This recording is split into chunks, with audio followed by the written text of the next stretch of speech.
Hello বন্ধুরা, মীনাক্ষী আবার আজকে চলে এসছে আপনাদের জন্য নতুন একটা রেসিপি নিয়ে। আর আমার আজকের রেসিপি কচুরমুখির দম বা গাঠি কচুর দম।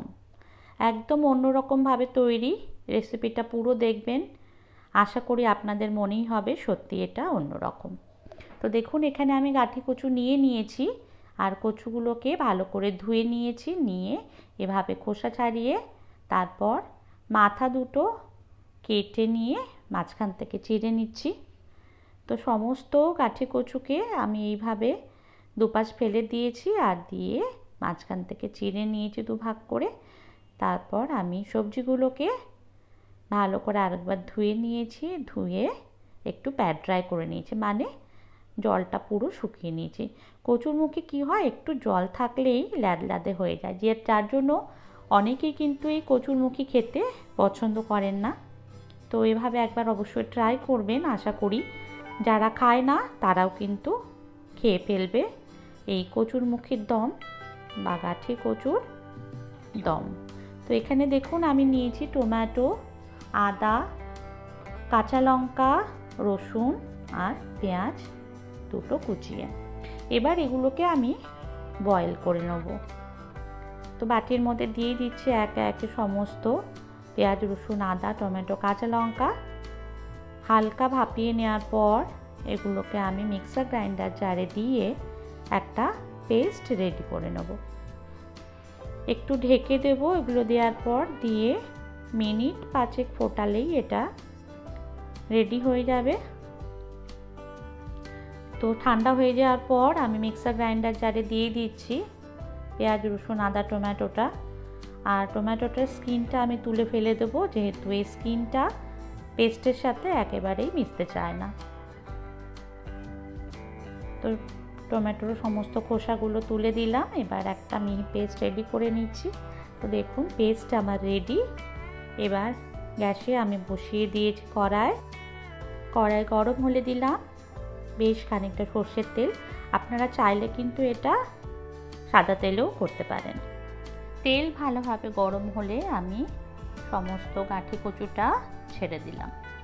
আমি কিন্তু গাঠি কচু সেদ্ধ করব না, আমি সেদ্ধ করলে আমার মনে হয় যেন বেশি ল্যাদে হয়ে যায়, কিন্তু এভাবে যদি করেন এতটুকু ল্যাদে হবে না। যারা খেতে চায় না তারাও কিন্তু খেয়ে ফেলবে। এবার এই কচুটাকে আমি অল্প নুন দিয়ে ভালো করে হালকা কালার ধরে আসা পর্যন্ত ভাজবো। মানে খুব বেশি লালও হবে না, আবার একদম সাদাও থাকবে না, একটু হালকা বাদামি করে ভেজে নেব। দেখুন কিছুটা আমার ভাজা হয়ে গেছে, আর একটু ভাজলেই আমার রেডি হয়ে যাবে। বন্ধুরা চ্যানেলে নতুন হয়ে থাকলে অবশ্যই চ্যানেলটা সাবস্ক্রাইব করে বেল আইকনটা প্রেস করে দেবেন, আর লাইক, কমেন্ট, শেয়ার করে পাশে থাকার অনুরোধ রইল। তো দেখুন এখানে আমার গাঠি কচু ভাজা হয়ে গেছে। আমি এগুলো এবার তুলে নিচ্ছি। তুলে নেওয়ার পর ওই তেলে দিয়ে দিলাম গোটা গরম মশলা, তেজপাতা আর দেব কিছুটা জিরে। মশলার সুন্দর গন্ধ বেরোলে এর মধ্যে আমি যে পেস্টটা রেডি করেছিলাম এই পেস্টটা দেবো। তার আগে আমি দিলাম নুন, কেননা তেলে যখনই মশলা ছাড়বেন তখন একটু নুন দিয়ে দিলে এই মশলাটা আর এদিক ওদিক বেশি ছিটকাবে না। আর শুধু তেলের মধ্যে দিয়ে দিলেই এটা তখন ছিটকাতে থাকবে। যাই হোক, মশলাটা এবার আমি কষাতে থাকবো। পেঁয়াজ, রসুন, আদাটা কিছুক্ষণ কষিয়ে নেওয়ার পর এর মধ্যে কিছু গুঁড়ো মশলা অ্যাড করব। দেব ধনের গুঁড়ো, জিরের গুঁড়ো, কাশ্মীরি লঙ্কার গুঁড়ো আর হলুদ গুঁড়ো।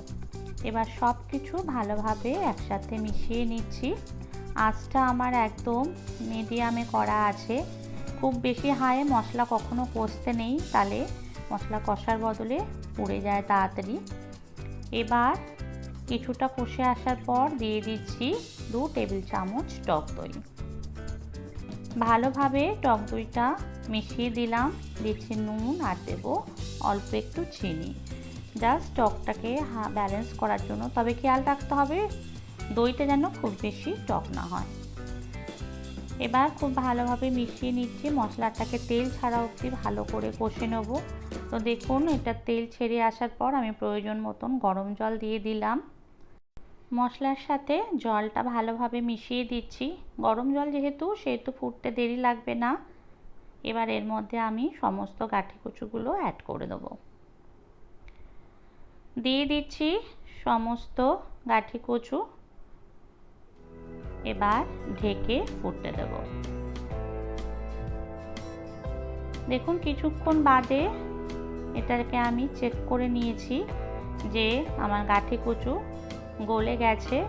এবার আমি মিশিয়ে দিলাম গরম মশলা, এরপর দিলাম ঘি। এই ঘি আর গরম মশলা যে কোনো রান্নাতেই স্বাদ বাড়িয়ে দেয়। এবার আরেকটু ঢেকে দেব যাতে পুরো ফ্লেভারটা গ্রেভির মধ্যে চলে আসে। ব্যাস রেডি হয়ে গেছে আমার গাঠি কচু বা কচুমুখির দম বা আরবি কা দম। তো দেখুন কত সুন্দর হয়েছে, খেতেও কিন্তু সমান টেস্টি। তো বন্ধুরা অবশ্যই এভাবে ট্রাই করবেন। এটা কিন্তু ভাতের থেকেও পরোটা বা রুটির সাথে আরও বেশি ভালো লাগে।